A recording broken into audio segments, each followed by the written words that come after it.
Good afternoon. We're going to talk about the latest information regarding the SMM OSCE mission in Ukraine. Alexander Huk, deputy head of this mission in Ukraine.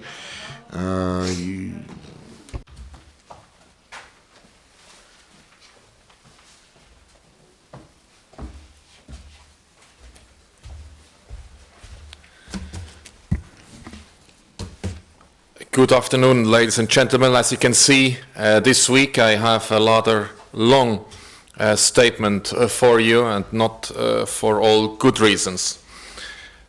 We have seen significant deterioration in the eastern part of the country, of which I will reflect in this presentation. Thank you, as usual, for the interest in the OSCE Special Monitoring Mission. As usually, I will provide you with an update on the situation regarding the ceasefire in eastern Ukraine, where, as I've just said, the OSCE has noted a worrisome increase in ceasefire violations. As an example, for a single day last Tuesday, our monitors registered over 570 explosions in the Donetsk region alone, an unusually high number. Ceasefire violations included a range of weapons, including small arms, heavy machine guns, light anti-aircraft and anti-tank weapons, mortars of 82 millimeters and 100 millimeters, grenade launchers, and even heavy artillery on both sides of the contact line. But besides that, dear friends, I would like to draw your attention to two issues of particular concern for the SMM at the moment: freedom of movement for civilians in the east, and the problems caused by mines and unexploded ordnances. As you know, all parties have committed themselves already in September 2014 in Minsk, not only to refrain from laying new mines on the ground, but also to proceed to the complete demining of the security zone. If some mine action initiatives have been taken in some areas since the signing of the Minsk package of measures, a lot still remains to be done. On both sides of the contact line, mines and explosive remnants of war, including unexploded ordnance, do still too often cause injuries and death of both civilians and, as recent events have shown, military personnel. On 19th November, the SMM facilitated and monitored the adherence to a ceasefire on the contact line near Solote in the Luhansk region, enabling Ukraine Armed Forces medics to recover the body of a member of a demining team who had been killed there in a mine accident on 15th of November, along with two of his colleagues. The remains of two persons were retrieved soon after the incident, but the body of the third one remained inaccessible. The Ukrainian Armed Forces then requested the support of the SMM to facilitate the search and retrieve of the body in an area outside government control, and the transfer of the remains of the body back across the contact line, which was done on 19th of November. The next day, on 20th November, the SMM was informed that a so-called LPR armed member had been injured by a mine explosion on 19th November during demining activities in the village of Sokilniki. Regularly, the SMM gathers evidence on how dangerous the situation remains for large numbers of inhabitants living close to minefields, which are poorly marked, or even in some location in streets that are allegedly mined. Last week, for example, in government-controlled Avdiivka, the SMM was informed that approximately 20 people live in a street which is reportedly mined.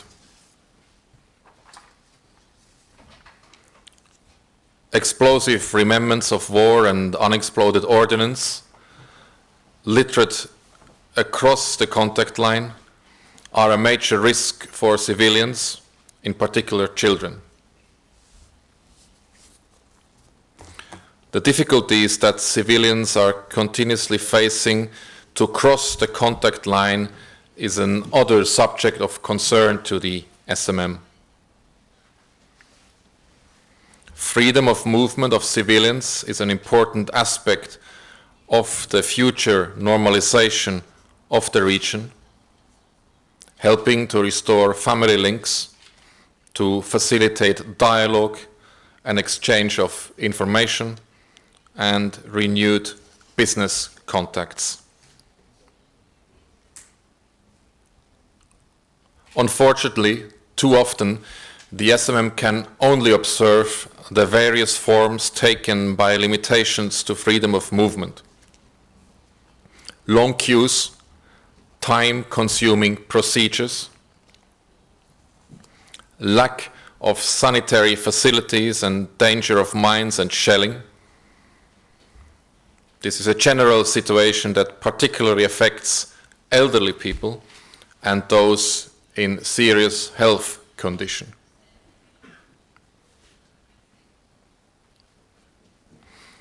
On 21st of November, the SMM followed up information on the death of a civilian while queuing at the checkpoint in Zaitsevo on 19th of November. In Artemivsk, city ambulance personnel told the SMM that they have found the person already dead at the site. A heart attack had been the cause of the death. The commander at the checkpoint in Zaitsevo acknowledged the death, adding that the incident occurred 500 to 700 meters from the checkpoint towards Artemivsk.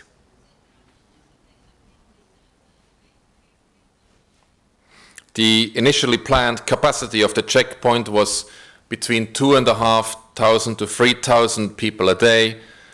However, currently 6,000 to 7,000 people try to cross daily.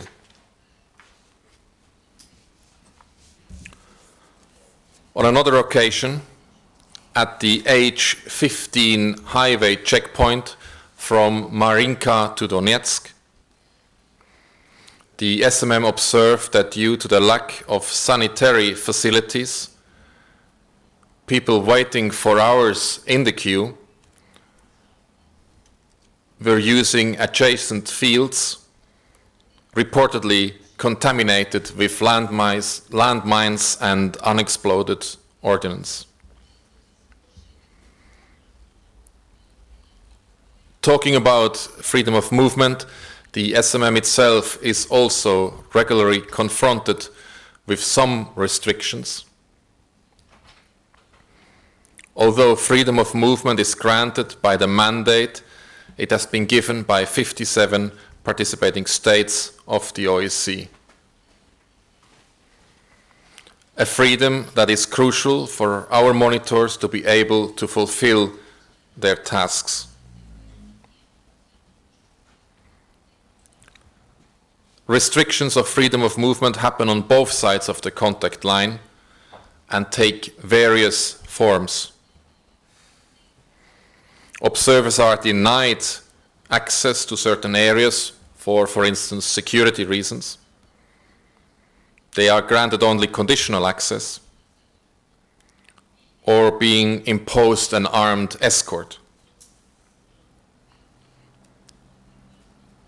For example, on 19th November in Debaltseve, the SMM had a so-called DPR escort at all times, the acceptance of which was effectively a condition to monitor the city.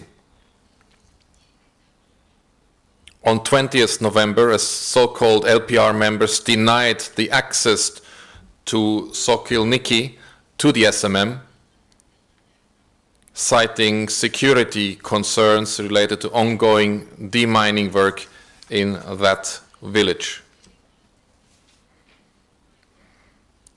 Sometimes the monitors' access to certain areas or weapon storage sites are delayed with no explanation or simply denied on the pretext that certain administrative procedures not foreseen by any agreements would not have been observed.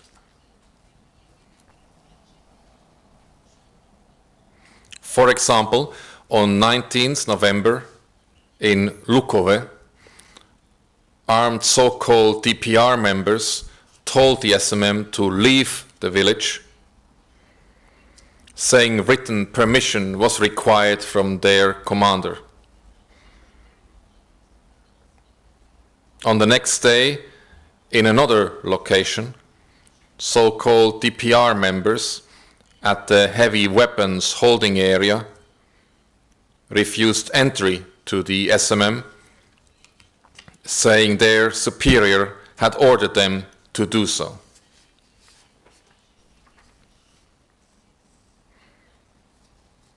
On the other side of the contact line, the same day, Ukraine Armed Forces personnel denied the SMM access to a permanent storage site without providing an explanation.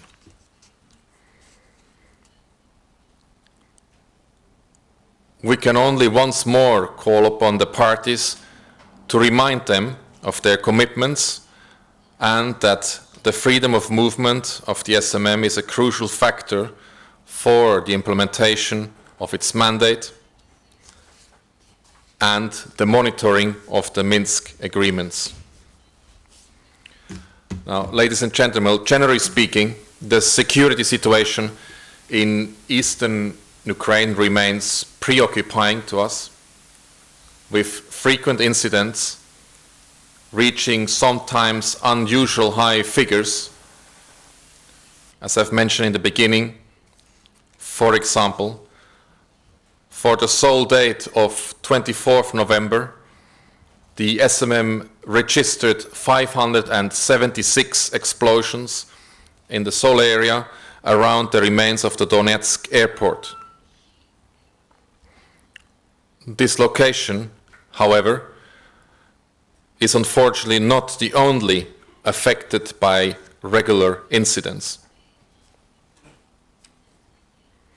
Shirokine and Horlivka are also now to be considered once again so-called hotspots, and incidents to take place on both sides of the contact line. The ceasefire violations that we have been registering since our last update here in this room on 19th November involved a variety of weapons, I repeat again, including small arms, heavy machine guns, light anti-aircraft and anti-tank weapons, mortars of 82 millimeters, 100 millimeters, 120 millimeters, grenade launchers, and even heavy artillery.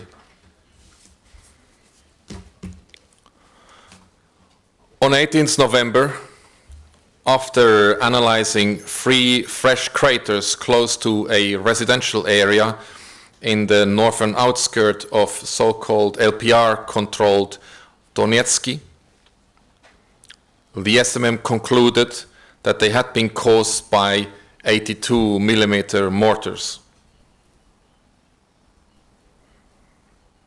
Later, close to nearby LPR-controlled Pukachovka, the SMM observed an unexploded 122mm round, which it assessed had been fired from a western direction.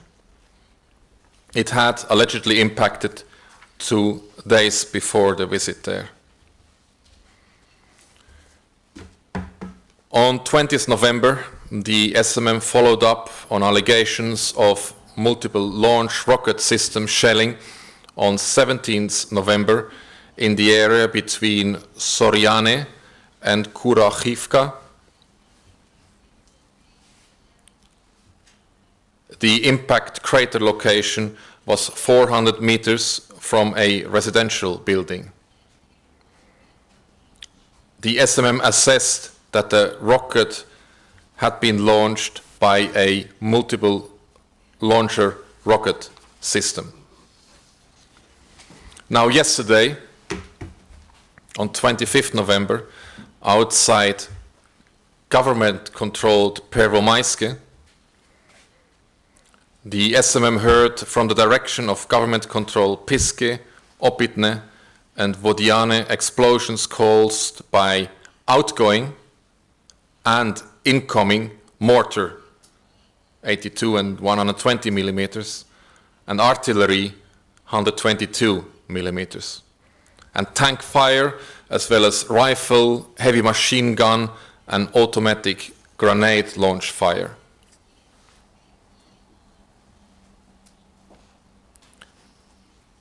In Peski, the SMM heard 13 explosions caused by incoming mortar and artillery rounds, as well as rifle, heavy machine gun, automatic grenade launch fire. Whilst in so-called LPR-controlled Vesela Chora, the SMM heard small arms, heavy machine gun, and artillery, 152 millimeter fire, outgoing 10 kilometers north-northwest of its position there. A few days ago, ladies and gentlemen, on 22nd of November, from the Donetsk railway station, the SMM heard a total of 57 explosions, including mortar rounds, and multiple bursts of small arms, heavy machine gun, and automatic grenade launch fire. It also recorded several ceasefire violations, including outgoing and incoming explosions caused by 82mm and 120mm mortar in areas north and west of Donetsk city, including in government-controlled Kamyanka, Avdiivka. On 23rd November, again from the observation point at the Donetsk Central Railway Station, the SMM observed numerous ceasefire violations again, and there again, including by small arms, light infantry and light anti-aircraft fire. In Krasnohorivka, on the same day,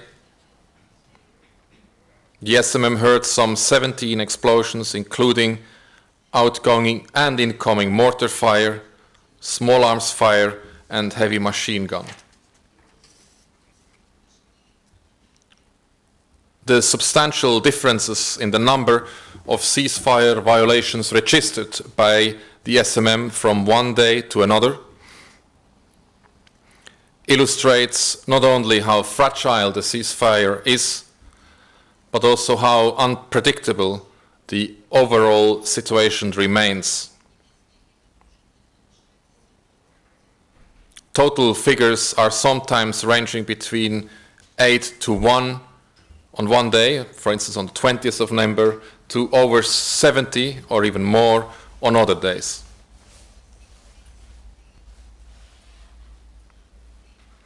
Regarding the withdrawal of heavy weapons, we can only repeat today that during the past week, we again noted non-compliance in terms of heavy weapons withdrawal from the security zone.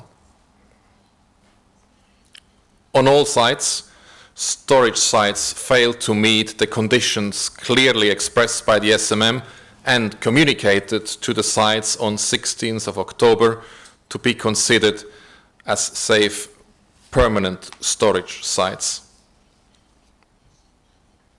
Besides, it is also important to note, so far, none of the parties has provided the SMM with the lists of heavy weapons that have been requested from them already back on 16th of October. These lists are an essential tool for assessing the effective withdrawal of such weapons.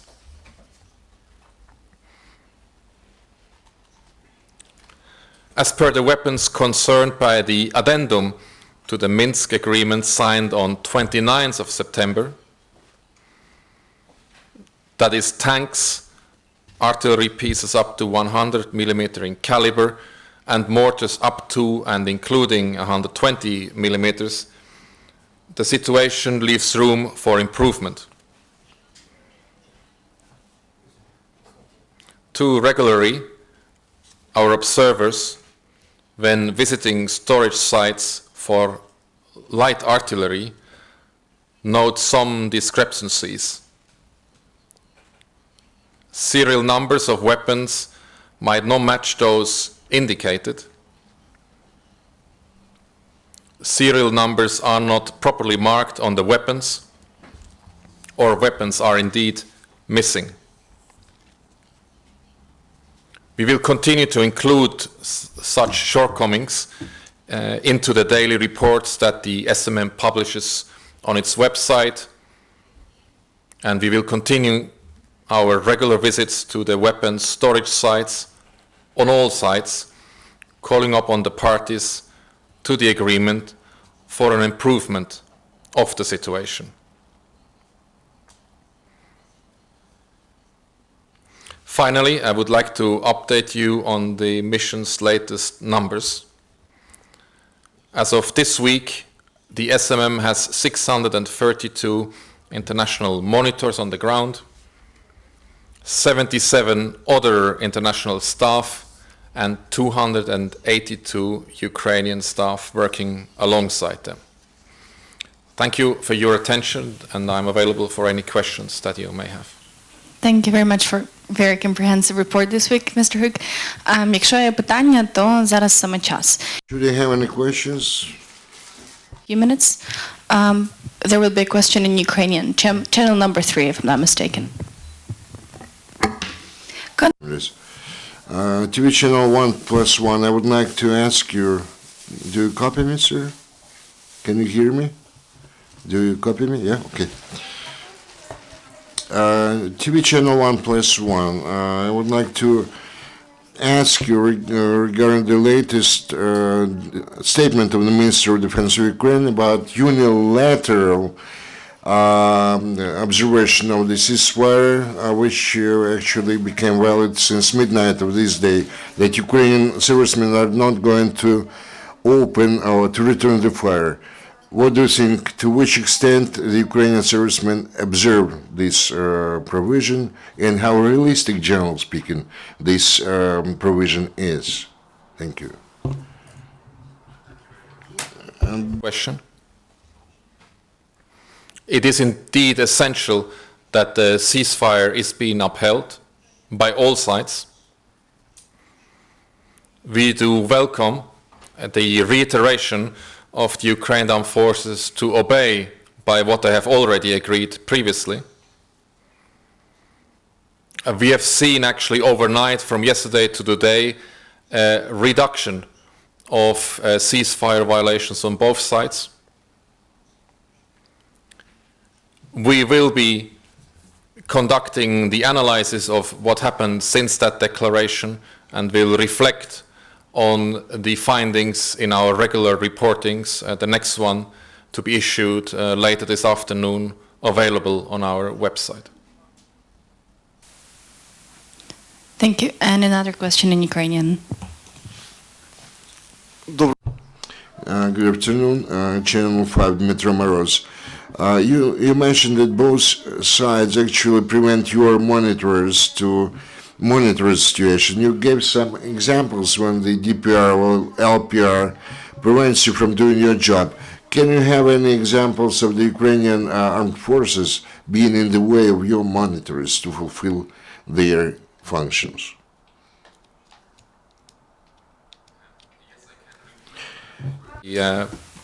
Outlined previously.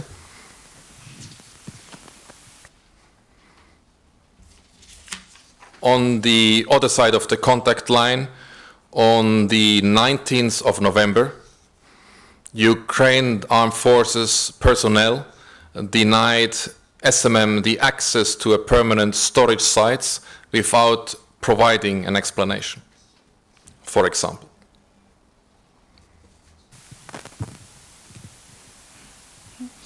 Thank you very much. And the last question, I believe, will come in Ukrainian as well.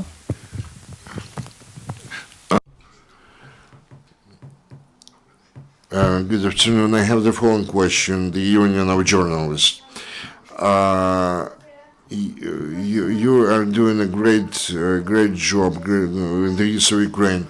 OSCE, I understand, it is interested in the situation in the western parts of Ukraine.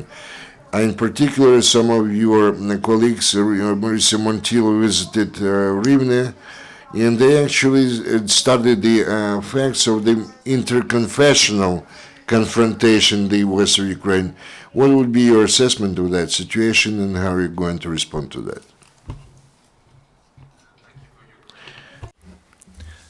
It is indeed true that the mandate of the OSCE Special Monitoring Mission expands from the most eastern part of the country, including those not controlled by the government, towards the most western part of the country, including the places you have mentioned. Reporting on OSCE commitments and fundamental rights is included in this mandate of the SMM. And we have reported previously on findings our teams have made in the western part of the country when interacting with representatives of different faith groups in that part of the country. We will continue to observe the situation there. Should we note a deterioration of the situation, we will report that accordingly in our findings, which you can access on our website on a daily basis. Thank you very much. However, unfortunately, we have to finish here because our next press briefing is up. Ми, на жаль, мусимо завершити. Unfortunately, we have to stop this briefing because next briefing is coming. We are going to talk that the Громадське радіо